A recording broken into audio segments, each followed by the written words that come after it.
샬롬, 샬롬, 샬롬, 샬롬, 샬롬. 하나님 사랑합니다. 여러분, 주 안에서 사랑합니다. 사랑으로서 역사하는 믿음뿐이다. 이렇게 바울 사도가 외쳐서 말씀하신 부분 우리 함께 은혜를 나눕니다. 사랑의 종교, 기독교는 사랑의 종교다. 6절에 그러죠. 그리스도 예수 안에서는 할례나 무할례나 효력이 없으되 사랑으로 역사하는 믿음뿐이다. 하나님께서 우리에게 무엇을 주시려고? 자유함을 주시려고. 본문 1절에 바울은 너희 말한다. 너희가 만일 할례를 받으면 그리스도께 2절이죠. 1절에 그리스도께서 우리를 자유롭게 하려고 자유를 주셨으니 그러므로 굳건하게 해서 다시는 종의 멍에를 매지 말라. 이제 나는 너랑 친구야. 너는 내 아들이다 하고 하나님께서 우리에게 인쳐 주셨어요. 성령으로 말미암아서. 그래서 그런즉 우리가 무슨 말을 하리요? 뭐라 그래요? 은혜를 더하게 하려고 죄에 거하겠느냐? 그럴 수 없느니라. 이렇게 얘기합니다. 로마서 6장 1, 2절이죠. 죄에 대하여 죽은 우리가 어찌 그 가운데 살겠느냐? 본문 5, 6장에서 바울은 교리에서 실제적 적용으로 넘어가며 이러한 염려를 비워버리는 이런 아주 귀한 장이다.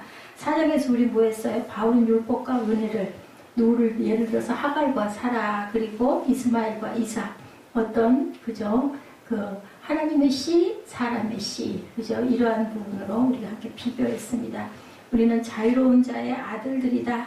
유대주의자들의 주장은 바울의 은혜 교리는 위험하다. 우리가 율법도 지키고 예수를 믿지 않는 건 아닌데 그래야 된다라고 이렇게 얘기를 합니다. 그것만 가지고는 안 된다. 믿음이 있지만 율법은 꼭 지켜야 된다 했더니 그럴 수 없느니라 라고 얘기하죠.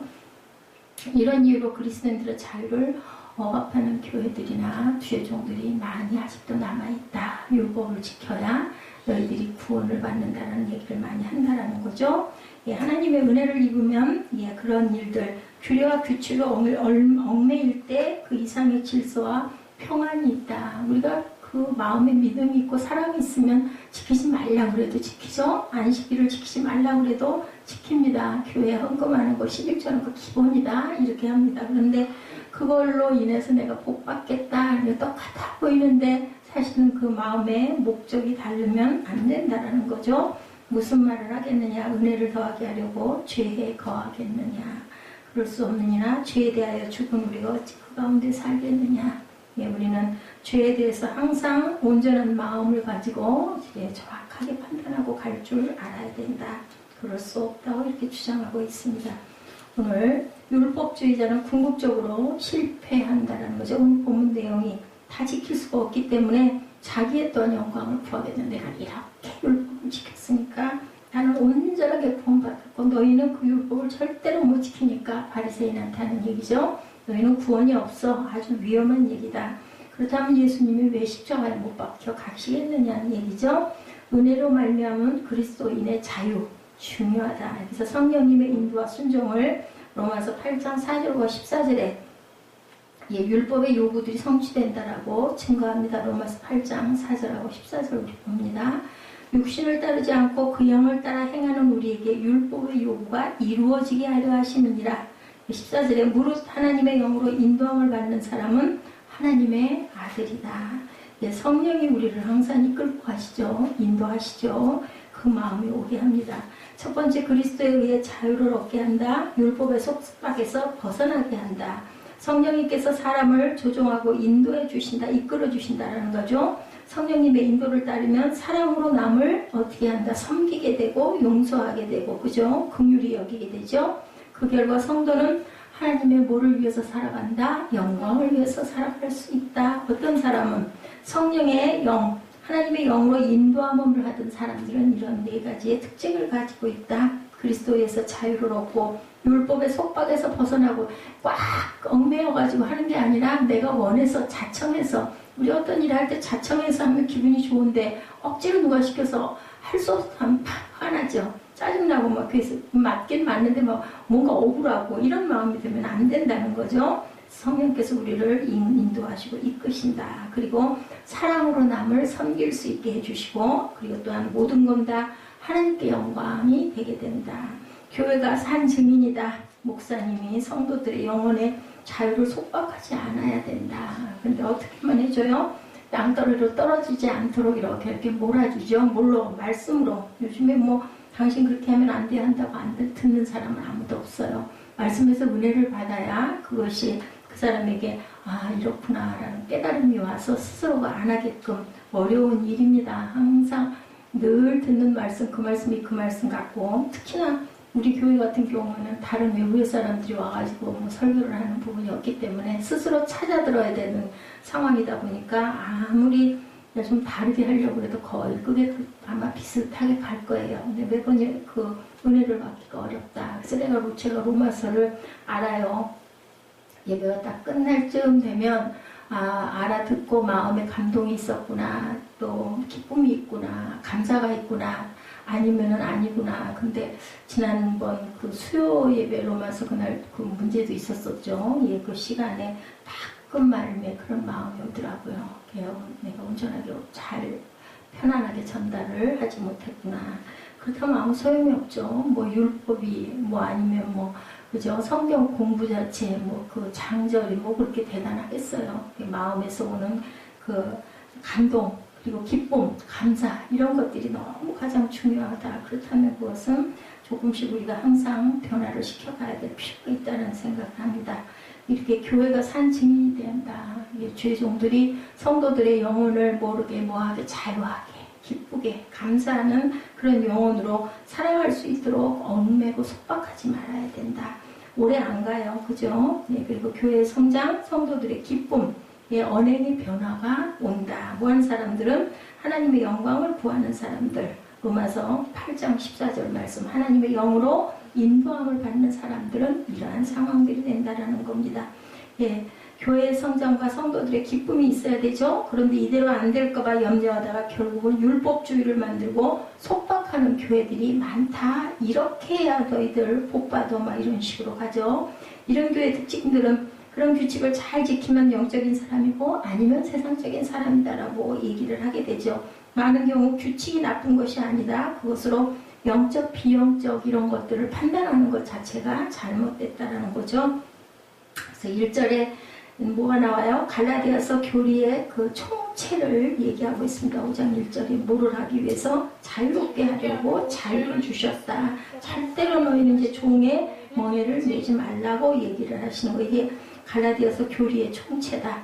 율법은 훈육교사다. 그리고 노예의 여자에 대해서 속박의 멍에에 대해서 사도행전 15장 10절에 그리고 율법은 훈육교사라고 3장 24절에 말씀하고 있습니다. 갈라디아서 3장 24절이죠. 이같이 율법이 우리를 그리스도께로 인도하는 초등교사가 되어 우리로 하여금 믿음으로 말미암아 의롭다함을 얻게 하려 함이라. 그리고 22절에 4장 22절이죠. 기록된 바 아브라함에게 두 아들이 있으니 하나는 여종에게서 하나는 자유 있는 여자에게서 낳았다 하였으며 이렇게 얘기하죠. 갈라디아 성도들은 죄 중에 살며 우상숭배하다가 노예의 속박에 멍에에서 벗어나게 된다. 그리스도의 멍에를 매게 된다. 우리는 이제는 노예의 속박에서 벗어나서 누구의 멍에를 맨다고요? 그리스도의 멍에. 마태복음 11장 28절에서 30절 그게 너무 잘하는 말씀이죠. 수고하고 무거운 짐진 자들아 다 내게로 오라. 내가 너희를 쉬게 하리라. 나는 마음이 온유하고 겸손하니 나의 멍에를 메고 내게 배우라. 그리하면 너의 마음에 쉼을 얻으리니 이는 내 멍에는 쉽고 내 짐은 가볍다. 어차피 인생 살아가면서 매지 않고 갈 수는 없는데 그러니 니는 차라리 내 멍에를 매. 내 멍에는 좀 쉽다. 그리고 가볍단다. 그리고 내가 너를 쉬게 해줄게. 이렇게 부르신다는 거죠. 예수님이. 그리 가야죠. 당연히. 종교와 율법의 멍에는 자기의 힘든 짐이다. 그래서는 안 되죠. 그 힘든 짐 지고 어디까지 갈 거예요. 아니어도 무거워 죽겠는데 세상 사람은 또 무거운데 그 짐들이 가볍게 여겨져야지. 거기다가 하나 더 얹어가지고 더 짐이 되면 결국은 어떻게 될까요? 폭삭 그냥 그 자리에 주저앉고 망하게 되는 거죠. 이래서는 안 된다는 거죠. 그래서 유대인들에게는 그리고 할례를 이방인들에게는 아니어도 돼. 이런 어떤 자유함을 주려고 그거 지키느라고 다 하려고 그죠? 그 조상 때부터 이어오던 그런 믿음의 사람들도 아닌데 그 교리를 어떻게 벼랑간에 다 그걸 머릿속에다가 마음속에다가 생활 속에다 다 집어넣겠느냐고요. 근데 너희는 그렇게 하지 않아도 되고 온전히 꼭 뭐 핏째 먹는 이런 것들 몇 가지만 지켜라. 그게 좀 쉽게 내줘야 그거 할 거 아니냐고요. 엄두를 낼 거 아니냐고. 그래서 바울이 그 얘기하다가 아주 곤욕을 당하는 부분이 사도행전에도 로마서에도 갈라디아서에도 지금 계속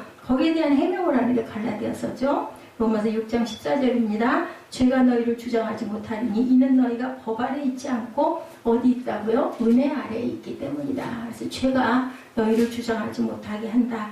영혼의 자유, 그 친애하는 것이 성도들의 가장 큰 가치다. 그래서 친애를 받고 나면 우리는 새로운 피조물이 된다고 하는 거죠. 영혼의 자유다. 이 말은 결코 자유방음주의를 뜻하는 게 아니고 무교회주의나 무법주의가 아니다. 요점은 율법주의의 속박에 매이지 말라는 뜻을 갖고 있다. 그것이 바로 영혼의 자유다. 2절에 다시 율법을 지키면 그리스도가 부족하다고 얘기해요. 2절 보죠. 보라 나 바울은 너에게 말한다. 너희가 만일 할례를 받으면 그리스도께 너에서 아무 유익이 없으리라. 율법을 지키면 그리스도가 뭐하러 오셨겠느냐 이 뜻이에요. 그리스도는 율법이 뭐다? 마침이다. 그죠? 다 이름이 된다. 내가 율법을 폐하러 온 게 아니라 뭐하러 오셨다고요? 완성하러 오셨다. 그렇게 말씀하고 있죠. 로마서 10장 4절입니다. 그리스도는 모든 믿는 자에게 의를 이루기 위하여 율법의 마침이 되시느니라. 그래서 로마서 갈라디아서는 같은 그 공통의 길을 가고 있어요. 그런데 갈라디아서는 누구에게? 이방인들에게, 로마서는 유대인들에게 전하는 말씀이었다. 3절에 뭐라고 얘기해요? 내가 할례를 받는 각 사람에게 다시 증언하노니 그는 율법 전체를 행할 의무를 가진 자라. 할례를 지키면 율법 전체를 지켜야 된다는 얘기예요. 야고보서 2장 10절에서 11절에 증거합니다. 누구든지 온 율법을 지키다가 그 하나를 범하면 모두 범한 자가 되나니. 그렇죠. 간음하지 말라 하시니가 또한 살인하지 말라 하셨은즉 내가 비록 간음하지 아니하였어도 살인하면 율법을 범한 자가 되느니라. 그렇죠. 십계명 중에서 하나만 어겨도 그거는 범한 자이기 때문에 너희들이 그걸 다 지킬 수가 없다라는 거죠. 주님께서 말씀합니다. 누가복음 7장 36절에서 50절 500데나리온, 50데나리온 주님이 둘 다 너그러이 용서하시는 부분이 누가복음 7장 42절에 나타나 있어요. 갚을 것이 없으므로 둘 다 탕감하여 주었으니 둘 중에 누가 그를 더 사랑하겠느냐. 많은 빚을 진 자가 더 사랑할 것 같지 않을까 저는 잠깐 그 생각을 해봤습니다. 근데 똑같죠. 둘 다 탕감해줬다. 500데나리온을 빚진 자나 50데나리온의 빚을 진 자나 둘 다 똑같이 탕감을 해줬다. 그 결과 우리는 그리스도의 부요함을 받게 됐다고 에베소서 3장 8절에 이렇게 증거하고 있습니다. 모든 성도 중에 지극히 작은 자보다 더 작은 나에게 이 은혜를 주신 것은 측량할 수 없는 그리스도의 풍성함을 이방에게 전하게 하시려고 나에게 은혜를 주셨다라는 거죠. 그래서 우리가 항상 기도하고 그 안에서 지혜를 구하고 하나님의 영광을 바라보고 그렇게 해서 우리는 뭐예요? 부활의 영이 되는 것이다. 그래서 우리는 마지막 때에 휴거가 되고 천국의 마지막 끝은 어디예요? 천국에 가는 그 입성의 그 시간까지다. 지금 우리가 다 이룬 게 아니죠. 가고 있는 과정인 것을 우리가 꼭 알아야 된다라는 얘기죠. 은혜로 사는 것은 하나님을 의지하는 것이다. 율법으로 사는 것은 내 힘을 의지하는 거라는 걸 꼭 알아야 된다. 내가 율법을 지키잖아요. 죽어도 지켜야 돼. 무슨 일이 있어도 지켜야 돼. 근데 우리가 할 수 없을 때 어떻게 해요? 이제 내 힘으로는 어쩔 수가 없어. 그냥 하나님이 위에서 돌봐주시지 않으면 나는 못 살아. 이런 얘기 많이 하죠. 믿지 않는 사람도 그 얘기는 해요. 인간의 할 수 있는 건 한계가 있어. 더는 어쩔 수가 없어. 어쩔 수 없지 그냥 하늘에서 그냥 주시면 주시는 대로 비가 와야 농사가 잘 될 거 아니냐고요. 아주 흉년 들고 할 때 정말 얼마나 어려웠을까. 우리 선조들 그죠? 그 자식들이 너무 불쌍해가지고 부모들은 안 먹고 자식들 먹이다가 자식은 배 터져 죽고 부모는 굶어 죽는다. 그럴 것 같아요. 저도 봐도 그래요. 그거 내 입에다 하나 더 넣어도 될 건데 그거 어떻게 밥을 볶으면 제 입에는 한 숟갈도 안 넣어요. 그냥 한 그릇이라도 더 싸서 보내주려고. 그 마음이 이게 하나님께서 주신 마음이다. 아무리 그거는 저는 아무리 악한 자라도 그죠? 자식에게 좋은 것을 줄 알거든. 하물며 너희 천부께서 좋은 걸 주시지 않겠느냐. 생선을 달라는데 누가 정갈을 주고 떡을 달라는데 누가 돌멩이를 주겠느냐. 이 말씀 기가 막힌 말씀이죠. 갈라디아서 3장 10절입니다. 무릇 율법 행위에 속한 자들은 저주 아래 있다. 기록된 바 누구든지 율법책에 기록된 대로 모든 일을 항상 행하지 아니하는 자는 저주 아래 있는 자다. 율법 못 지키면 한다고 해놓고 네 한 가지라도 안 하면 저주 아래 있다. 그게 뭐 몇 가지라고요? 뭐 잘게 쪼개 나눠갖고 뭐 10,000몇 가지가 되고 아닌 것도 뭐 400몇 개가 된다고 하죠. 예, 우리가 속도 위반하죠. 예, 속도 위반하는 자가 말합니다. 예, 강간, 예, 살인 나는 안 했어. 근데 소용없어요. 한 가지만 안 해도 그것은 걸린다. 4절에 율법으로 의롭게 된 자들, 유대주의자들이다. 그리스도와 무관하다. 바리새인은 율법자처럼 예수님을 알아보지 못하고 십자가에 못 박았다. 4절에 뭐라고 말씀하고 계세요? 보면 4절 보죠. 율법 안에서 의롭담을 얻으려는 너희는 그리스도에게서 떨어지고 은혜에서 떨어진 자로다. 율법주의로 돌아가면 구원을 잃는가? 그거는 아니에요. 근데 그걸로만 가려고 해서는 안 된다. 은혜에서 떨어져 나갔다. 예, 이렇게 얘기하고 있어요. 이 말의 의미를 우리가 깊이 생각해 봐야 된다. 너희는 무엇다 구원받은 성도들이다.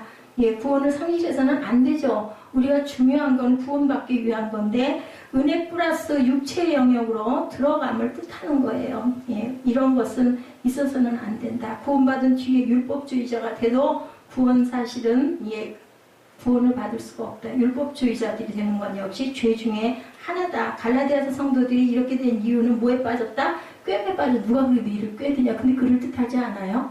은혜 안에 있더라도 우리 율법 다 지키지 않으면 구원 못 받았어. 이 말을 할 것 같아요. 유대인들은. 왜냐하면 그 전통이 그렇게 내려왔기 때문에 율법 안 지키고 그냥 은혜 아래 있어 이러고 그냥 너무 쉽게 하면 저거 자격 없는 것 같아. 뭐 저렇게 해가지고 누가 천국 못 가겠어. 이 말 할 것 같아.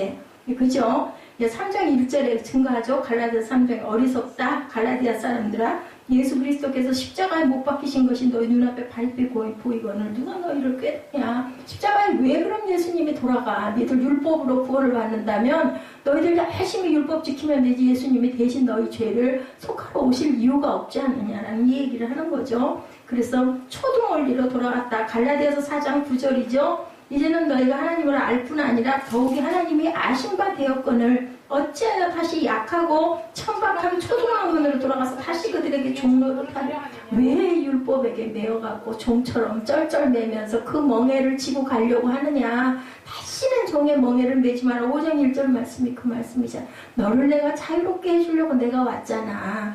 그 율법에서 내가 해방시켜주려고 너희를 왔잖아. 그게 아니야. 원래는 그렇지가 않은 거야. 이제 이걸 설명해. 그랬다가 오셨다가 결국 어떻게 돼요? 그 기가 막힌 율법쟁이들한테 잡혀가지고 결국은 십자가형을 처형을 받았는데 하나님께서는 그거 알고 보내신 거예요. 당연히 너희들 그거 이해 못하고 십자가에 못 박을 것이다. 5절에 말씀하죠. 우리가 성령으로 믿음을 따라 의의 소망을 기다렸다. 5절입니다.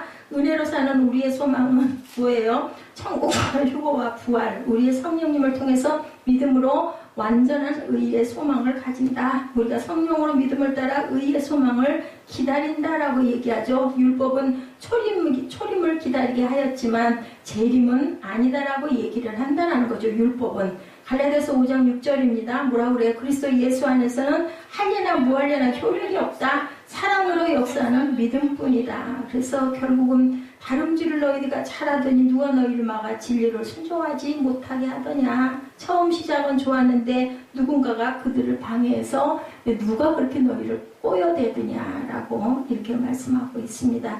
정말 너희들은 어리석지 않니? 우리가 하나님의 진리 안에 있으면 지혜로워져야 되는데 지혜가 넘치다 보면 결국은 그 꿰매 살짝 넘어가. 그 표본이 누구예요? 우리 인류의 조상이죠. 아담과 하와가. 근데 넘어갈 것 같아요. 제가 저는 아주 잘 넘어갈 것 같아요. 눈 밝게 해주신다라는데 아주 무료하잖아요. 아담하고 둘이 너무 걱정할 게 없이 아주 지천에 널려 있는 게 과일이고 편하고 일할 일도 없고 그러다 보니까 나중에는 뭔가 새로운 걸 원하는 거죠. 하나님이 너희를 그걸 먹지 말라 하더냐? 이렇게 꿰죠. 그거 먹어봐. 눈이 밝아져서 너도 하나님같이 될 거야. 그 말 들으니 얼마나 달콤해요. 와, 그런가 봐. 그럼 새로운 세상이 있겠네. 그러고는 맛을 보니 얼마나 달콤해요. 그러니까 먹고는 내 신랑도 먹여야 당연히 줘야죠. 그러고는 갖다 줬다가 남자는 먹다 말고 마음에 걸려갖고 목에 걸려서 목에 뭐 있다면서요. 예, 그럴 것 같아요. 그러고도 남을 것 같아. 뭐 더 나을 것 같아 저는. 아니 제가 얘기했잖아요. 그 롯의 아내가 12번도 될 것 같다고. 내가 살던 거 어머 저 불타네 하고 쳐다봤을 것 같아. 하나님이 분명히 돌아보지 말라 했으면 그냥 앞만 보고 절대로 돌아보지 말아야 되는데 우리 인간들이 그렇다는 거죠. 아쉽잖아요. 저 좋은 것들 다 두고 가네. 할 수 없죠. 난 거지가 됐네. 이러면서 쳐다보고 가는 거죠. 바울이 처음에 그들에게 갔을 때 예수님처럼 그들이 맞이했단 말이에요. 갈라디아서 4장 14절에 증거하고 있어요. 너희를 시험하는 것이 내 육체에 있을 때 이것을 너희가 업신여기지도 아니하며 버리지도 아니하고 오직 나를 하나님의 천사와 같이 또는 그리스도 예수와 같이 너희가 나를 영접했어요. 근데 결국 나중에는 바울을 갖고 막 핍박하죠. 아무래도 저 온전한 사도가 아니야. 이상해. 율법 지키지 말라고 선동하고 다니고 모세의 법이 틀려먹었다고 막 그렇게 하고 다니게 막 붙여지는 거죠. 그 억울함을 당하는 거죠. 예, 잘 달리는 누가 나타나 다른 길로 가게 하더냐. 달리기 게임에는 오직 시민들만 들어가죠. 그래서 갈라디아 성도들도 이미 구원받은 백성이다. 지금 경기장 내에서 어려움이 생겼어요. 달리기 하다 말고. 바울이 처음에 그들에게 갔을 때 그렇게 예수처럼 그를 천사처럼 맞이했는데 잘 달리는 누가 나타나 다른 길로 이상한 길로 자꾸 옆길을 자꾸 가르쳐 주니까 살짝 빠졌더냐라는 얘기입니다. 그래서 우리는 뭘로만 사랑으로만 역사하는 믿음밖에 우리에게는 그 소망을 둘 것이 아무것도 없다. 맞아요. 사랑뿐이다. 어떤 일을 하더라도 결론은 애한테 막 펄펄 화를 내다 보니 나중에 생각한 게 이런다고 제가 공부를 하래도 아니고 결국은 내가 쟤한테 어떤 상처만 심어주겠네. 엄마 생각하면 어휴 무서워. 그가 떠는 그 소리 지르는 모습밖에 생각이 안 나면 안 될 거 아니에요. 공부를 그렇게 한다고 할 수는 있으면 좋겠는데 그 마음이 오더라는 거죠. 맞는 얘기죠. 자, 우리의 그 1절의 자유 중요하죠. 이제부터 율법과 은혜에 대해서 잠깐 그 말씀을 나눕니다. 사랑으로 역사하는 믿음뿐이다. 이것을 중심으로 쉽게 설명하면 예수를 믿는 것은 자유를 얻는 것이다. 이걸 강조하는 거예요. 나를 믿으면 그냥 내가 너를 자유롭게 해줄게. 내 멍에를 쳐. 그러면 쉽고 가벼워. 그리고 염려하지 말고 내게 와서 쉬어라 라고 말씀하시는 거죠. 그루터기가 되어주시겠다라고. 다시는 종의 멍에를 매지 말라고 하십니다. 너는 자유인이 되겠느냐? 종이 되게 당연히 자유인이 좋죠. 누가 종이 좋겠어요. 그죠? 예수님이 누가복음 4장에 이 세상에 오신 목적을 말씀하죠. 누가복음 4장 18절이죠. 그래서 아까 제가 그 찬양을 나는 자유회를 마지막에 찾아서 실었어요. 좀 어렵고 대복스러운 곡들 힘들까봐 될 수 있으면 뺍니다. 그런데 오늘은 오랜만에 같이 찬양을 했는데 누가복음 4장 18절이에요. 포로된 자에게 자유를, 눈먼 자에게 다시 보게 함을, 눌린 자를 자유케 하려고 예수께서 오셨다라는 거죠. 이 말씀을 시작으로 예수님께서 사역을 시작을 하셨어요. 이것이 구약에도 나타나 있죠. 예수님의 구원 사역은 사람을 자유케 하기 위한 것이다. 이렇게 선언을 하고 시작을 했어요. 이사야 말씀에도 이렇게 나타나 있습니다. 포로된 자에게 자유를, 눈먼 자에게 다시 보게 함을, 그것을 원해서 예수님이 오셨어요. 눌린 자를 자유케 하려고. 우리 인간들의 평생을 통해서 가장 성실하게 노력하는 것 하나가 바로 이 진리를 탐구하고 가죠. 지식을 배워가면서 진리를 탐구하고 가요. 그리고 세상 진리는 끊임없이, 그런데 어떻게 해요? 조금씩 변해요. 과학도 저도 초등학교 때, 국민학교 때죠. 배웠던 것들이 지금은 아니다로 나와 있는 것들이 많이 있어요. 그런 건 진리가 아닌 거죠. 진리는 1.1핵도 시대가 아무리 달라도 3,500년 전이나 2,000년 전이나 오늘이나 또한 2,000년 후에도 변함이 없어야 된다. 그래서 그것이 바로 주님의 말씀, 생명의 말씀밖에 없다라는 거죠. 어느 시대나 적용이 되니까. 어느 시대에나 정말 참 말씀이죠. 진리 안에서 자유를 우리가 추구해야 가야 된다. 이건 하나님의 말씀밖에 없다. 갈라디아서 교회는요, 사도 바울이 1차 전도 여행 때 전도에서 세운 교회, 그리고 2차, 3차 때도 방문한 교회, 그러니까 첫 번째 세운 교회가 갈라디아서 교회예요. 얼마나 거기에 대한 마음이 각별했겠어요. 그죠? 첫 번째 세운 교회다 보니까 애착도 컸을 겁니다. 무엇보다도 처음 경험 참 중요하죠. 잊을 수가 없죠. 강한 추억으로 남아있습니다. 뿐만 아니라 그가 갈라디아 지역을 방문한 것은 건강이 엄청 악화되었을 때 그를 대하는 갈라디아 사람들의 태도가 아까 우리 봤잖아요. 천사처럼 예수처럼 그렇게 환영을 해줬다. 4장에 나타나 있죠. 13, 14절에 너희를 시험하는 것이 내 육체에 있을 때 이것을 너희가 업신여기지도 아니하며 버리지도 아니하고 오직 나를 하나님의 천사와 같이 또는 그리스도 예수와 같이 영접하였도다. 그런데 사도 바울이 떠난 후에 그냥 소요가 일어나는 거죠. 교회를 어지럽게 하는 자들이 나타났다. 그런데 다행인 거는 그들이 의도적으로 교회를 어지럽게 만들려고 한 게 아니라 그들은 그게 옳다고 여긴 거예요. 율법도 믿음도 좋지만 그래도 율법은 지켜야지. 우리 전통인데 지난번에 제가 정통과 전통에 대한 얘기 주일날 설교했었죠. 전통 무시할 수 없죠. 필요합니다. 전통이라는 거. 우리 대한민국 우리 그 이시조선 그 전통이 이어져 내려와서 역사가 되고 그게 굉장히 귀해요. 근데 그걸 정통을 무시하면 안 된다. 정통이 잘못됐을 때는 전통도 조금씩 세월이 달라져 가면서 조금씩 바꿔야 할 필요가 있다. 문화에 맞춰야 할 필요가 있다. 너무 그걸 고집해서는 안 된다는 거죠. 그들이 바로 누구? 유대인의 율법주의자들이었다. 그 사람들은 여기다 생명을 거는 목숨을 건 사람들이니까 율법 지키는 것에 대해서.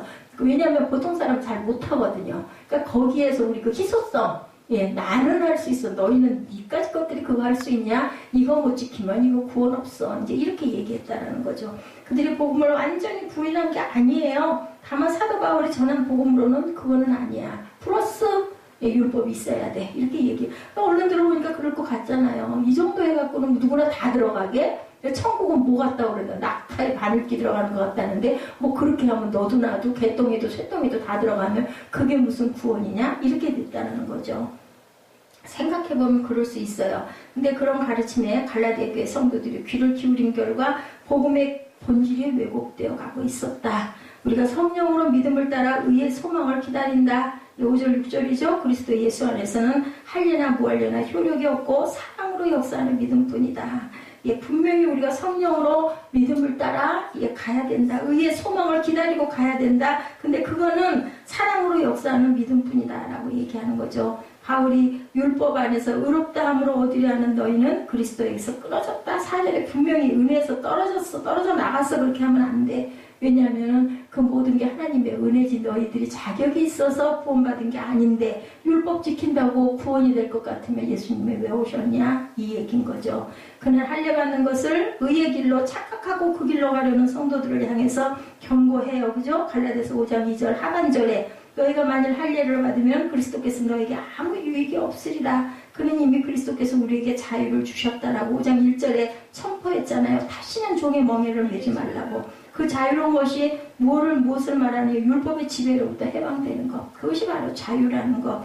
바울은 할례를 받는 모든 사람들은 율법 전체를 지킬 의무가 있다. 이 말은 그 당시 갈라디아 교회 성도들이 할례의 규정만 지켰지 다른 계명들은 별로 지키지 않은 것 같다는 사실을 은연중에 밝히고 있어요. 그래서 그는 할례를 받는 사람들은 모두가 율법 전체를 지킬 의무가 분명히 있다. 그들의 논리에 일관성이 없다는 사실을 강조해서 얘기하고 있죠. 그리스도 예수 안에서 할례나 무할례나 효력이 없다. 사랑으로 역사하는 믿음이어야 된다. 자, 5장 7절에 보니까 너희가 다름질을 잘하더니 누가 너희를 막아 진리를 순종하지 못하게 하더냐. 여기서는 갈라디아 성도들과 그들을 미혹하는 거짓 교사들을 구분하고 이 모든 어지러운 사태의 책임을 누구에게? 거짓 교사들에게 묻습니다. 그래서 5장 10절에 무서운 얘기를 하고 있죠. 나는 너희가 아무 다른 마음을 품지 아니할 줄을 주 안에서 확신하노라. 그러나 너희를 요동하게 하는 자는 누구든지 심판을 받을 거다라는 거죠.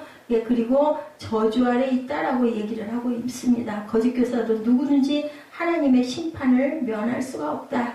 만일 그가 여지껏 할례를 전한다면 무엇 때문에 계속해서 박해를 당하겠느냐라고 반문을 하고 있어요. 바울은 다시금 거짓 교사들을 향해서 비난을 퍼붓죠. 무서운 얘기가 5장 12절에 너희를 어지럽게 하는 자는 스스로 베어버리기를 원하노라. 이 베어버린다라는 건 생식기를 베어버린다라는 거예요. 뭐 하려면 할 일이야. 덮어 표피만 왜 비냐. 아예 다 잘라버리지. 이 무서운 얘기를 한 거죠. 이렇게 아주 반발이 대단하죠. 어떻게 그렇게 모르냐 무지하게 이 얘기를 하는 거예요. 이것은 유대인 율법자들에 대한 반감이 얼마나 강했는지를 나타내는 아주 적나라한 그런 비난입니다. 이거 어떻게 설교했을까 싶어요. 예, 우리는 얘기할 수 있지만 예나 지금이나 의롭다함을 얻는 것에 대한 오해, 그런 오해를 해서는 안 된다. 예, 이미 받은 것으로만 생각하는 경향이 있는데 그건 아니죠. 우리가 그것으로 충분하다고 생각할 때 예기치 못할 공격을 받을 수 있다. 우리는 우리 마지막에 의롭다함을 얻는 소망을 가지고 어디로 가고 있어요? 종말론적인 그 하나님의 부활과 승천과 휴거를 우리는 바라보면서 가고 있다. 그게 언제일지는 모르죠. 아까 찬양에 참으라고 계속 그 찬양이 있었죠.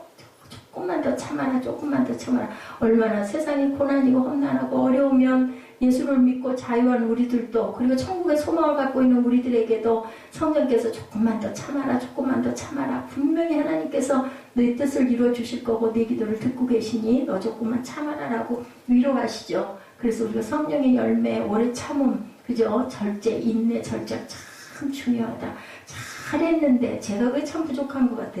막판에 끝까지를 잘 못하는 거. 꼭 끝판에 가가지고 못 겠는데 먼저 가거든요. 뭐든지. 예, 그 전에 우리 그 임미든 목사님이 저한테 형 그때 그 뜻을 잘 몰랐어. 앞서가는 게 문제야. 앞서가는 게 아주 잘난 것 같잖아요. 먼저 깨닫고 먼저 알고 먼저 다 계획하고 이렇게 해야 되고 막 혼자서 끌고 가죠. 근데 그게 하나님이 보실 때는 아이고 저 녀석 저러다가 엎어질 텐데 애들 왜 뒤뚱거리고 뛰어갈 때 어때요? 막 뒤뚱뒤뚱 급하게 뛰어가면 가다가 분명히 엎어지거든요. 천천히 겁을 내고 엄마 손을 붙잡으려고 했는데 안 넘어져요. 근데 잘났다고 그 애들 못 잡게 하죠. 그때가 되면 막 손부리쳐요. 그리고 막 혼자 가다가 결국은 꼬꾸라져가지고 이제 죽자고 울죠. 그냥 엄마가 안아 일으켜줄 거 뻔히 아니까 그거 믿고, 그것도 또 믿음이에요. 주님이 나를 보고 계시니까 나 죽기는 안 할 거야. 그리고 애는 죽자고 자기가 먼저 앞에 가면 결론은 코 깨지는 사건밖에 안 일어난다.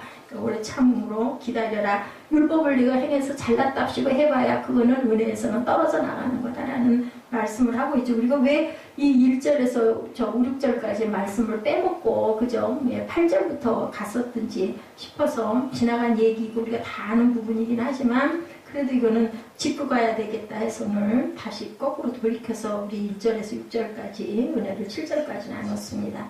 예, 우리가 절대로 우리 주님을 믿음으로 말미암아 구원을 받는다라는 것을 잊지 말고, 그리고 거기서 만족하지 말고 언제까지? 끝까지 믿음의 경주를 완주해야 된다. 우리 마라톤이 그렇다고 그러죠. 예, 뭐 1등하고 2등하고 물론 좋겠지만 완주하는 거에 목적이 있다고 그래야 끝까지 거기서 지구력과 인내력이 길러진다는 거죠. 아직은 완성되지 않았다는 것을 끝까지 잊지 말아라. 우리가 마지막 하나님의 나라를 소망으로 바라보고 내 인생 끝나는 날까지 최선을 다해서 하나님 보시기에 예쁜 모습으로 달려가야 된다. 바울은 그 사실을 성령으로 믿음을 따라 의의 소망을 기다리는 것이다. 그리고 그 믿음은 오직 사랑으로만 역사할 수 있다는 것을 오늘 강조하고 있다. 우리 안에 거하시는 성령의 인도하심에 순종해서 장차 주님 앞에 서는 언제까지? 그날까지 사랑으로 역사하는 믿음으로 맡겨진 사명에 충성을 다하는 참된 복된 주님의 저와 여러분들 자녀들이 되시기를 주님의 이름으로 축복합니다. 이런 자유를 너희가 주님으로부터 받은 것이다. 결국은 5장 1절로 돌아가죠. 그리스도께서 우리로 자유케 하시려고 자유를 주셨으니 그러므로 굳게 서서 다시는 종의 멍에를 매지 말아라. 구원의 소망을 이루기 위해서는 율법의 행위가 아니라 사랑으로 역사하는 믿음을 회복하는 것이 중요하다. 그래서 우리는 항상 주님의 십자가는 우리를 자유케 하려고 주신 구원의 선물이라는 것을 절대로 잊지 말아야 된다. 이것을 잘못 해석하지 말고 성령의 지혜를 우리에게 주시려고 구원받은 백성의 자유함을 노래하는 그런 저와 여러분들, 우리 예수 결박 푸셨도다 이 찬양하시면서 결단하는 시간 갖도록 합니다.